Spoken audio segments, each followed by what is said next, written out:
trazer um convidado e a gente vai entrevistar um convidado que nasceu no Capão Redondo.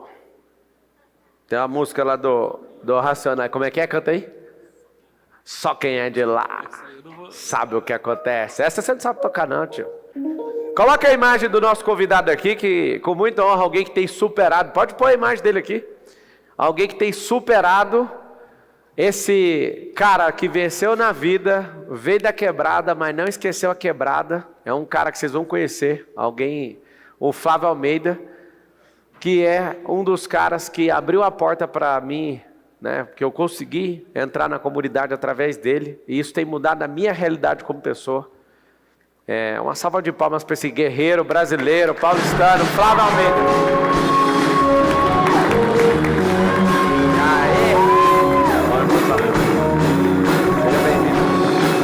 Tome seu lugar. Aí sim. E aí, Flávio? E aí, Pablo? Firme ou não? Firme, graças a Deus. Primeiro, obrigado. Mais do que nunca. Amém. Primeiro, obrigado por você ter aceitado o convite. Segundo, obrigado por você ter aberto a oportunidade de eu poder ver aquela realidade. Existem comunidades, existem periferias, existem favelas e existem campos de concentração na cidade de São Paulo. Sabe o que é campo de concentração? Um povo largado para morrer. Isso existe aqui em São Paulo. E obrigado por você me dar a chance de ver. E eu quero discutir isso. O Flávio não é um Zezé de Camargo ainda. Ele não é uma pessoa que tem milhões de seguidores, mas tem milhões de motivos para acordar todo dia e ajudar essas pessoas. Isso me encanta bastante. Eu quero uma salva de palmas para esse cara. Sim, toda glória. Parabéns. Obrigado. Flávio, fala de você para as pessoas te conhecerem. Você é um líder comunitário, nasceu no Capão Redondo. Explica o que é o Capão Redondo para a galera do Brasil e do mundo que está acompanhando isso aqui. Capão Redondo é a região sul de São Paulo, uma região periférica. É chamada de Capão por causa de uma moita, né, de formato de uma moita. Então, tem o formato de uma moita que chama Capão. Eu sou nascido e criado lá. Brevemente, a minha história é: meu pai foi embora de casa quando eu tinha de 9 para 10 anos de idade. Minha mãe se tornou alcoólatra por conta dessa separação. E os meus 2 irmãos mais velhos adentraram o crime, a vida do crime. E eu era a criança mais nova nessa bagunça, né? Então,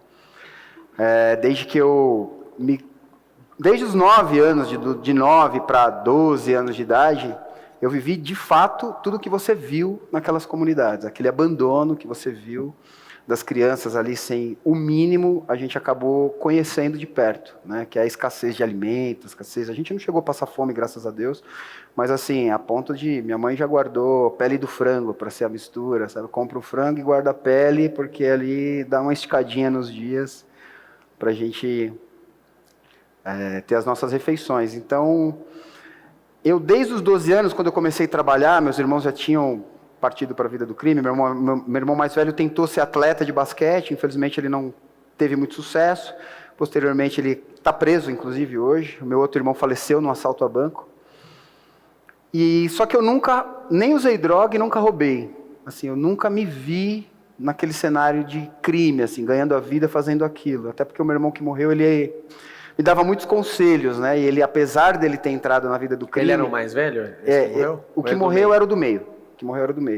E uma realidade que as pessoas não conhecem da periferia é que nenhum criminoso quer os filhos no crime. Nenhum criminoso quer que o filho herde a biqueira, ou que aprenda com ele como que rouba um banco. Nenhum criminoso quer o seu filho vivendo o que ele está vivendo. Porque o crime, para algumas pessoas que não conhecem a realidade da periferia, ela é uma opção. Né? Entrou no crime porque é vagabundo, entrou no crime porque não quer trabalhar. Deixa eu só fazer uma pausa. Nós estamos diante de um momento no Brasil, ou a gente aprende a virar gente, ou então a gente vai perder 100% da nossa humanidade. Eu vou falar uma coisa que eu vou agradar alguns e vou desagradar outros. Mas como cristão, eu não sou a favor de bandido bom, bandido morto. Bandido precisa ser restaurado. É isso. Se você enxergar a realidade dessas pessoas, é claro que, se o cara está insistindo ali, querendo tirar a vida do policial, ele já saiu a bola dele no sorteio, ele vai morrer, não tem o que fazer. Exato. Só que a gente não tem que alimentar esse ódio, a gente precisa tratar a causa, e não ficar falando de efeito. O cara acordou para meter uma fita, ele está pedindo para levar um tiro. Ponto. Ele assumiu esse risco. Exatamente. A sociedade, que é nosso pacto, vem em primeiro lugar, mas pisando nesses lugares, ouvindo a história de alguém. 3 irmãos. Um está preso, o outro foi morto, e o outro está ajudando as pessoas a não entrarem por esse caminho. Se você entender a realidade...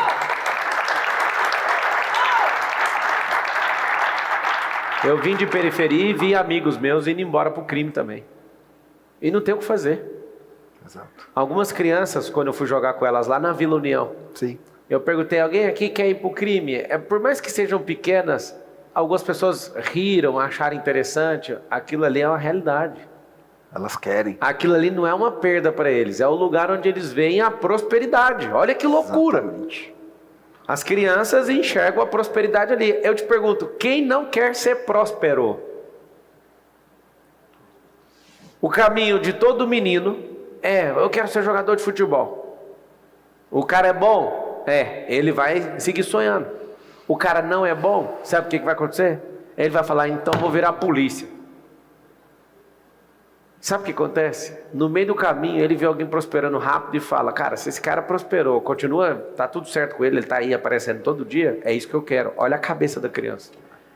Então, se você entender de fato o que está acontecendo na periferia, vamos resolver a Cracolândia. Resolve a periferia, amigo. Resolve essa classificação para mim é bem simples. Quem está enfiado no esgoto, sem condição nenhuma, para mim é um campo de concentração e acabou. Aquilo lá não chama favela. Favela é um lugar onde as pessoas estão bem ali, não como deveria, mas elas se amam, elas servem umas às outras, a casa de um pega fogo, todo mundo dá conta. Agora a gente enfiar dentro do esgoto é uma situação que tem que acabar o mais rápido possível. Então quando você fala isso, cara, tocou muito fundo no meu coração, porque só quem passa por isso tem essa dor e entende o que é essa fala. Dentro disso, eu sempre pergunto para as pessoas, Deus me deu acesso a algumas pessoas de melhor poder aquisitivo. E sempre essas pessoas me ajudam com as ações de entrega de cesta básica, as festas que a gente faz para as crianças. E participando desse ciclo, eu sempre já ouvi várias vezes pessoas dizendo exatamente isso, que o bandido tem que morrer, o bandido tem que morrer. E eu tenho um irmão preso, né? Tipo, eu não quero que o bandido morra, eu não quero que todos os bandidos sejam assassinados, eu quero que todos sejam restaurados. Só que eu pergunto para as pessoas assim, quando você se preocupou com uma criança de 5 anos da favela, da periferia? Quando você se deu conta que aquela criança precisa de atenção? Porque eu até te perguntei no dia que a gente foi numa comunidade lá na Travinha, falei, o que a gente pode fazer hoje por essa criança de 9 anos? É quase nada. Só que a gente espera ele ter 18 nessa tragédia social para cobrar dele um comportamento adequado. Então a gente cobra dele com 16, 17, 18, o comportamento adequado que nós não participamos para atenuar a dor dele. Então nós não assumimos nenhuma responsabilidade, que é o que o governo faz, não assume nenhuma responsabilidade, porque uma das coisas que o Felipe Sabarami falou, olha, o Pablo quer conhecer uma periferia. Eu falei, cara, será que ele é politiqueiro igual aos outros? Mas, assim, ele tem outras formas de fazer a politicagem comum. Conhecer a periferia não é comum dos políticos, eles não põem o pé lá onde você tem posto, eles não têm ido lá onde você vai. E aí quando a gente começou a andar nas periferias, nas comunidades, que você viu a realidade, que você começou a frase que me tocou, e eu tenho levado isso até como argumento para alguns questionamentos, que foi assim, uma transformação na minha cabeça, foi quando você falou para mim assim, todas as comunidades que eu pôr o meu pé, eu vou ajudar, com política ou sem política. Aquilo para mim foi a demonstração de uma preocupação que vai além da política, porque o político hoje ele é profissional. Eu já apoiei o PT, eu já levantei bandeira do PT. Só que o que aconteceu quando o PT adentrou o poder? Falei, problema resolvido. Fomos abandonados 2 vezes. Porque a gente já não estava sendo mais abandonado pelo político que nunca olhou para a gente estava sendo abandonado pelo político que nós levantamos. Nós estávamos sendo abandonados, nós não estávamos mais sendo abandonados, nós estávamos sendo traídos. Uau! Porque depois que a gente cresce, depois que a gente tem acesso à informação, a gente percebe que os políticos, de modo geral, e aí eu acho que eu posso falar com um pouco de propriedade, em especial a esquerda, ele precisa do pobre, senão ele não consegue se manter no poder. E uma das coisas que eu venho dizendo para as pessoas é que o político não pode trocar o que é essencial como se fosse um prêmio. A rua está toda esburacada. Asfalta a rua, vai alguém e põe uma faixa colocada pelo vereador. O bairro agradece o vereador pelo asfalto. Aquilo é obrigação. Aquilo não é favor. Aquilo não merece nenhum tipo de crédito a mais. Aquilo é o mínimo. Só que as pessoas, elas pegam o mínimo e transformam em troca. Então eles vêm, pegam o ouro do pobre, pegam o ouro da população em troca de migalha. E quando eles conseguem algumas coisas pra gente que são essenciais, a gente tem que agradecer, a gente tem que... Uau! Ele foi trabalhar hoje e conseguiu fazer o que é obrigação. Está errado. Enquanto a população enxergar a política do jeito que a gente está enxergando, enquanto o povo ficar se degladiando, escolhendo quem merece morrer e quem merece viver, a gente não vai chegar em lugar algum. Porque eu sou conservador, eu sou de direita, mas eu não quero ladrão morto. Não quero ladrão morto, eu não quero. Eu não quero que matem minha família. E eu não tenho vergonha nenhuma de ter vindo da família que eu vim. Eu tenho orgulho de ter a minha mãe, que depois de ter problema com álcool se converteu em uma baita de uma mulher guerreira. Eu tenho orgulho do meu irmão que está preso, porque apesar dos erros que ele cometeu, ele está pagando. E é um grande homem de caráter. É o cara que, se falar para você que vai fazer, ele perde o que tiver que perder para cumprir. Então eu aprendi a ser homem nesse meio, de pessoas que a sociedade queria matar. E me tornei um agente social. Cara, a coisa mais pesada que você falou, duas coisas muito pesadas. A primeira foi, existe um abandono do sistema, vocês elegeram um povo que não abandonou, traiu. Eu acho que eu nunca falei disso na internet, mas eu já acreditei no Lula. Eu sou fruto de escola pública, eu acreditava naqueles papos furados de Karl Marx. Eu já fui no comício do Lula. Me perdoe, Brasil. Aquilo me arrepiava, rapaz. E eu falava, até que enfim os pobres vão ter vez. Eu acreditei naquele canalha.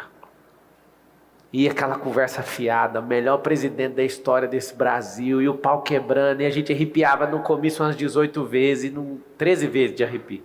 Aí a gente ficava loucura, aquele negócio, eu falava, agora vai!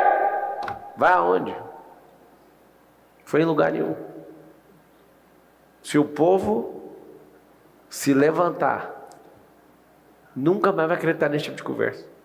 Na nossa querida cidade de São Paulo, já passaram 3 governos do PT.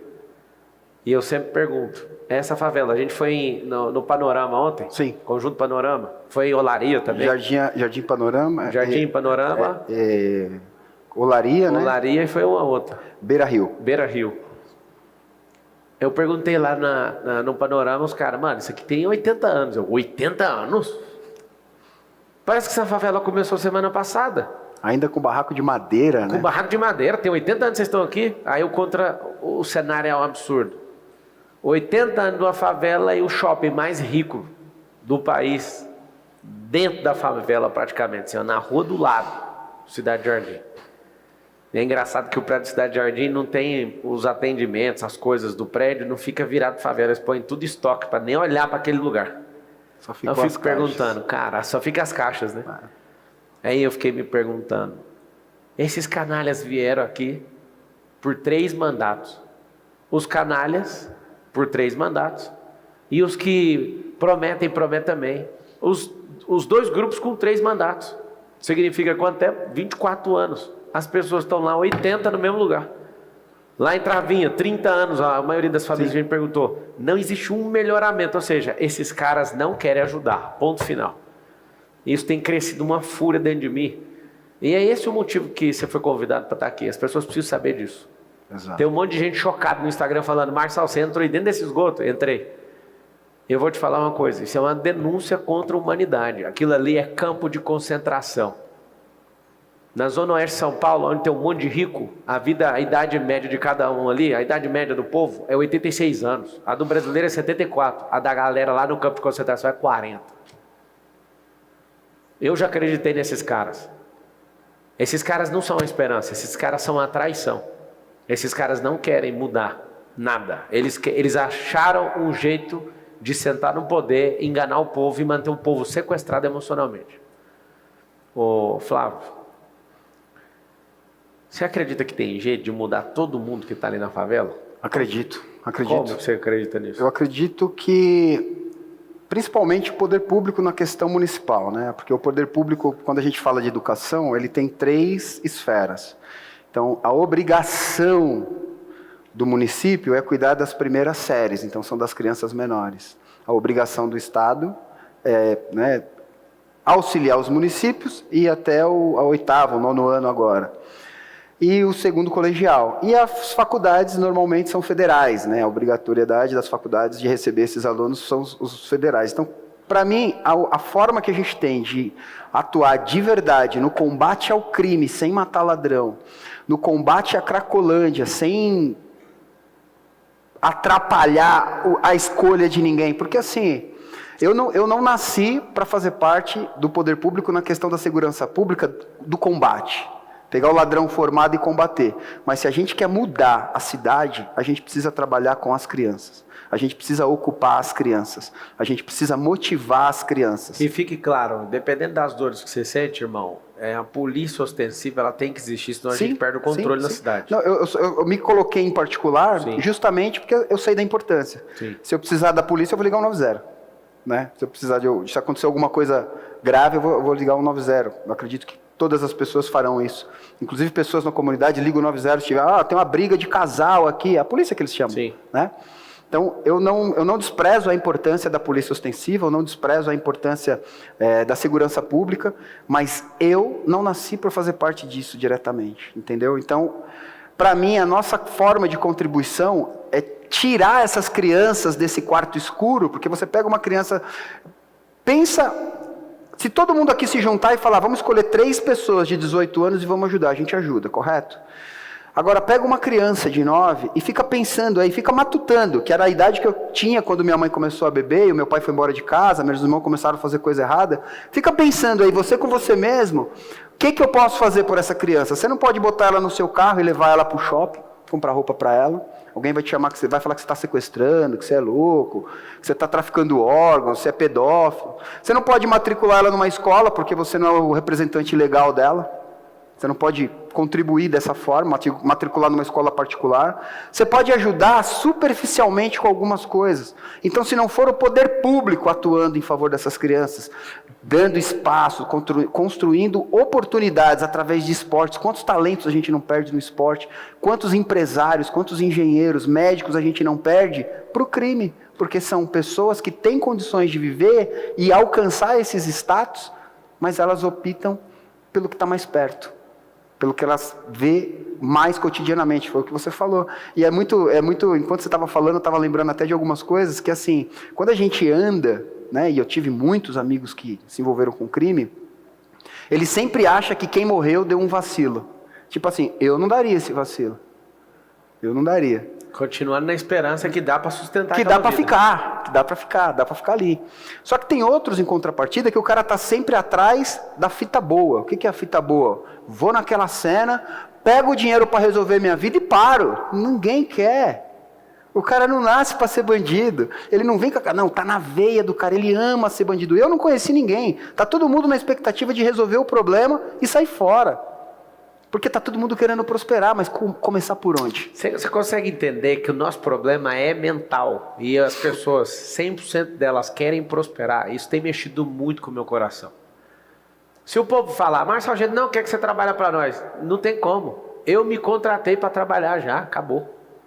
Não é uma opção de vocês. Vocês não me dão um cargo que eu ganho 20 e poucos mil, não tem problema. Eu vou torrar centenas de milhões com isso que eu estou falando, que é o único jeito de mudar o país vai ser esse. Se a gente não mudar essa perspectiva, porque o crime existe, é porque as pessoas querem prosperar. Exatamente. A facção criminosa, ela existe por um antissistema que foi criado pela repressão de gente ditadora que estava governando uma cidade, um estado e um país. Exatamente. Esses caras não vieram do nada de graça. Ninguém acordou num dia e falou, vamos fundar uma religião, uma facção para isso. Não, não existe. Não tem bandido que quer que filho vire bandido. Marcelo, que esse papo maluco é esse? É esse que é o detalhe. Quanto mais próximo da realidade, mais a lógica vai estar dentro da sua cabeça. Exato. Eu não acredito em nenhuma transformação com dinheiro nenhum. Pode arrumar o dinheiro do Elon Musk aqui e colocar na mão de qualquer um. Não resolve. Não é dinheiro que resolve. O que resolve é não cobrar aquilo que você não investiu.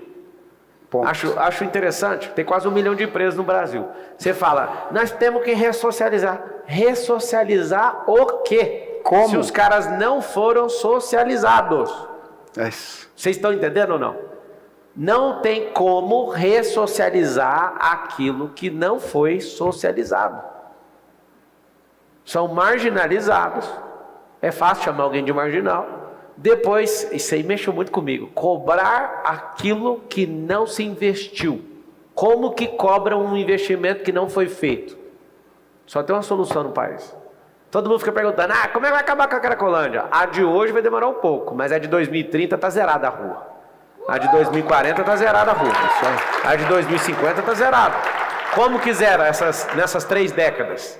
Cuide das crianças. Exatamente. As crianças precisam de 3 coisas. Elas precisam de ensino básico. Elas precisam, nesse ensino básico que eu estou falando, não é escolarização não, tá? Só precisam entender. Precisam de centro lá onde elas estão. Ocupação. Ocupar as crianças com um tripé. Inteligência emocional, empreendedorismo, finanças pessoais. Ela precisa de aprender. Por que precisa de aprender a empreender? Porque a única coisa que eu vi libertar alguém foi empreendedorismo. O trabalho te tira da condição de miserabilidade. O empreendedorismo faz você ter mais problemas e romper com esses pequenos problemas e arrumar maiores. E conseguir fazer uma viagem, conseguir... Não é quando o seu patrão deixa, é quando você quiser. O empreendedorismo liberta. Ter inteligência emocional vai fazer uns aos outros querer parar de matar os outros. É isso aí. Se a gente tiver inteligência emocional, alguém faz uma gracinha com a gente só fala assim, vou continuar tocando minha vida, segue o seu jogo aí. É isso aí. E aí sabe o que acontece? Menos pessoas vão morrer. Só que se for no ferro e no fogo, você fala, bandido bom é bandido morto. Beleza, você prega esse discurso, só para você saber, não está funcionando. Se estivesse funcionando, era só sair matando todo mundo. Se matar todos os bandidos hoje, em 1 ano está tudo aí de volta, porque a fábrica está em alta produção. Pegou o código ou não? Se a gente não parar a fábrica... Aqui entre nós, dificilmente alguém tem mais filho que eu. Quem aqui tem mais de 4 filhos? Levanta a mão. É o que eu acabei de falar. Um cara levantou a mão. Você é da favela, né, irmão? Só na favela para alguém ganhar de mim. Essa galera rica acha eu um cara maluco de ter 4 filhos. Eu quero ter 5. Olha lá, então você não ganhou ainda. Tá gerando, nós estamos empatados ainda. Vai que a minha mulher está grávida. O que eu estou falando é o seguinte. Aqui, no nosso contexto, que é muito confortável, eu pareço um maluco tendo 4 filhos. Agora vai na comunidade para você ver. Engraçado é que qualquer um que quer resolver o problema fala o seguinte, não, tem que meter um DIU em todas as mulheres lá. Cara, é o seguinte, nós precisamos de cuidar deles. Existem 12 perfis mentais no nosso povo. E tem um grupo, esse primeiro grupo, que é do desistente, do miserável. O que é desistente? O cara que está na rua, afundado em todo azar de vício. Esse cara está no nível 1, chamado desistente. Não tem ninguém por ele. Ele já não tem mais força. Ele está jogado. Só na cidade de São Paulo tem 63 mil. Só na cidade de São Paulo. Que é um Morumbi lotado com mais 15 mil pessoas do lado de fora. É muita gente ou não? Situação de rua. Muita gente. Mas é o seguinte, a fábrica está lá embaixo. A fábrica está lá embaixo. Nós precisamos cuidar dessas crianças. Então, só para continuar aqui a entrevista, esse trem está tocando muito forte no meu coração. O tripé é educar para prosperar, não é escolarizar. Continue gastando aí R$500 bilhão em todas as esferas com esse ensino público escolarizante, que não vai servir para nada, mas deixa aí, para ninguém ficar apavorado. Acrescente esses que eu falei. Ensine as profissões do futuro para essas crianças. Terceiro, põe essas crianças, cada uma, para assumir uma identidade esportiva. Presta atenção no que eu acabei de falar. Identidade esportiva. Seu irmão que foi assassinado era o que tentou jogar basquete e não conseguiu? Não, mais velho. É o outro. O outro envolveu com o esporte? Não, nunca. Seguinte, se você tiver uma identidade esportiva, seu caráter vai ser moldado. Eu sou outro homem depois da corrida. A corrida me levou para o triatlo me levou para a maratona me levou para o Ironman me levou para o Ultraman. E hoje eu olho um prato de comida e falo, o problema é seu. Quem diria que um cara igual eu, que tinha uma jiboia aqui na cintura, ia conseguir arrancar aquilo? Tinha uma boia de caminhão aqui, ó, enroscada aqui em mim, e tudo, mesmo sendo Ultraman, o trem não saía. Mas é porque você construiu um objetivo, você tinha um objetivo. A comunidade, a periferia, ela não tem, foi o que você falou. Sonho, não tem cara, sonho. As crianças não estão sonhando. É um dia após o outro, sem se preocupar com amanhã, mas também sem planejar. Então não tem como sair dali, não tem como sair daquilo. É sempre apagando incêndio, apagando incêndio. Que fique registrada essa conversa no dia de hoje. Deus vai mudar a sorte desse país. E vai ser agora. Vai ser agora. Pessoas justas vão se levantar. Pessoas de verdade vão se levantar. Porque não é um trabalho de 1, 2, 10, não. É um trabalho de milhões de pessoas. Mas a gente sabe onde está a solução. A solução está naquilo que a gente está cobrando sem ter investido. É isso. E se a gente investir, não vai precisar cobrar. Se a gente investir, não vai precisar cobrar. E eu estou falando da segurança pública dos filhos de vocês. Não dá para querer ladrão morto sem se preocupar com as crianças, com os filhos, porque todo mundo aqui que teve uma base, que teve uma direção, e eu falo, poucas pessoas têm o conhecimento de causa que eu tenho. Poucas pessoas podem falar que saiu da onde eu saí e não se envolveu com crime. Eu nunca me envolvi com crime, nunca fui criminoso, nunca roubei, nunca usei droga. Mas eu sei que é desesperador você olhar para trás e ver crianças que são seus filhos passando fome, você olhar para frente e falar assim, ó, não tenho de onde tirar. A única opção que eu tenho é tentar resolver mais rápido. Então a gente precisa tirar, desmistificar algumas coisas na periferia e na sociedade. Na periferia é que a esquerda é dona da periferia e por eu ser pobre eu tenho que votar na esquerda. Eu tô pedindo um discernimento para Deus e quando você fala, nós somos todos sócios de uma cidade, é um pacto social, né? Sim. Os bilionários, né? Tem gente chegando em trilhão já, milionários, gente que é bem de situação, gente que não tem dinheiro, gente que está passando fome. E no pacto social, um bilionário, ele não vale nem um centavo a mais do que um cara que é dependente químico. Porque ele tem a mesma fração da cidade. Olha que loucura. Olha esse discernimento para ver se tem alguma coisa a ver. O cara que tem muito dinheiro e o cara que tem zero, eles têm o mesmo valor na sociedade. E aqui está o detalhe, a gente valoriza as pessoas que têm o dinheiro e desvaloriza as que não têm o dinheiro. É por isso que você autoriza a matar os outros. É isso. É por isso que você valoriza mais coisa que gente. E o fato de valorizar mais coisa que gente faz com que a gente não pare o que a gente está fazendo para salvar esses irmãos aí. Aí eu quero te fazer uma pergunta, que esse é o discernimento. Se você tiver uma empresa com 5 sócios, seus sócios estiverem mal, são 5, você e mais 4. Se um deles estiver mal, você só tira da sociedade ou você vai pegar na mão porque é seu amigo e você está num contrato social com ele e vai ajudar ele até a última consequência? O que você vai fazer? Vocês entenderam o que eu falei ou não? Se seu cônjuge começa a ficar mal, você já vai pedir o divórcio? Na sociedade conjugal, a gente investe a nossa vida no nosso cônjuge. Na sociedade empresarial, a gente vai parar os nossos afazeres para ajudar o nosso sócio, porque eu faço isso. Se eu ver um sócio meu com problema, eu paro o que eu estou fazendo na hora. Paro na hora. Mas por que o sócio da cidade eu desvalorizo? Por que o sócio da cidade eu só quero que apague ele? Cadê o cristianismo de vocês? É isso. Isso tem que ser convertido. Eu sei por que o Moisés matou um cara. Engraçado, que muita gente ignora o erro de uma pessoa e fica só com a parte boa, né? Moisés foi um criminoso. Mas um dia ele subiu no Monte Sinai e Deus deu a lei para ele do mesmo jeito. Mesmo sendo um criminoso, homicida, assassino.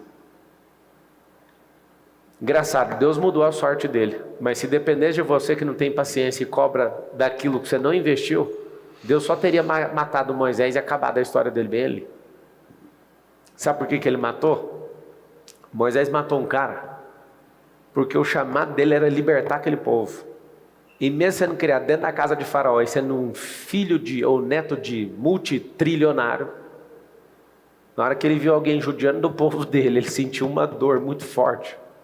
E foi maior que qualquer instrução que ele recebeu no Egito e foi lá e fez aquilo. Aí eu te pergunto, Moisés tinha que morrer? O Moisés precisava morrer na sua filosofia? Vai você reclamar com Deus.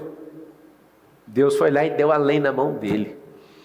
Se a gente não entender isso, se a gente não recuperar a nossa humanidade, não tem solução. Vocês não estão entendendo.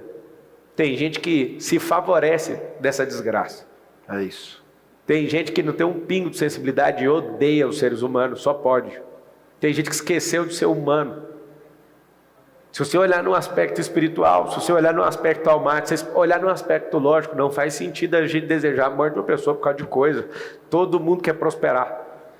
No meu percurso, ô Flávio, o tanto de gente que me atacou porque eu tenho essa mensagem de prosperidade, até os imbecis que acham que entendem da palavra, falam, ele é o teologia da prosperidade. Deus é próspero. Ele nunca falou que ia deixar ninguém na mão. Ele falou que até os lírios do campo, eles se vestem melhores que Salomão. Ele falou que as pessoas, que a gente ia comer do melhor dessa terra. Se o Deus vivo falou que na Nova Jerusalém o asfalto vai ser de ouro maciço, por que você quer ser miserável e matar os outros? Por que a gente parece um povo imbecilizado, meu Deus do céu? Por que a gente pisa na terra mais próspera do mundo e parece um bando de macaco? Pelo amor de Deus, recupera essa humanidade sua. Ah, mas eu quero prosperar. No final das contas eu já te falo. Quando você terminar de prosperar, você vai falar, agora eu vou ter que ajudar os outros. Por que você já não faz agora o que você vai fazer no final? Exato. Todo mundo que para com esse jogo de comprar coisa e desejar coisa. Desculpa, eu não consigo desejar nada, eu só mando buscar. Depois que você acaba todos os seus desejos, a única coisa que você vai atender é a sua alma, porque seu corpo já está farto de coisa. A sua alma fala assim, ó, vai servir os outros. Vem cá, por que a gente já não podia estar fazendo isso? Começar do começo.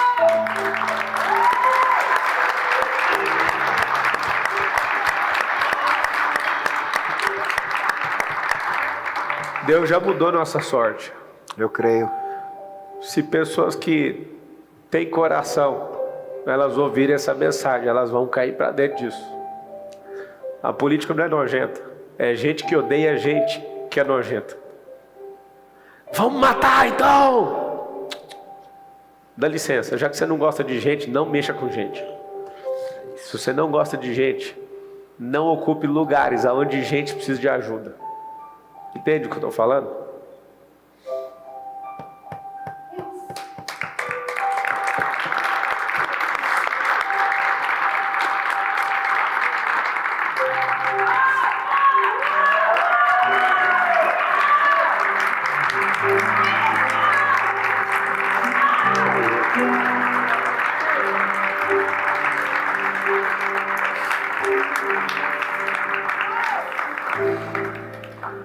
Tamo junto! Valeu! Tamo junto, é bravo!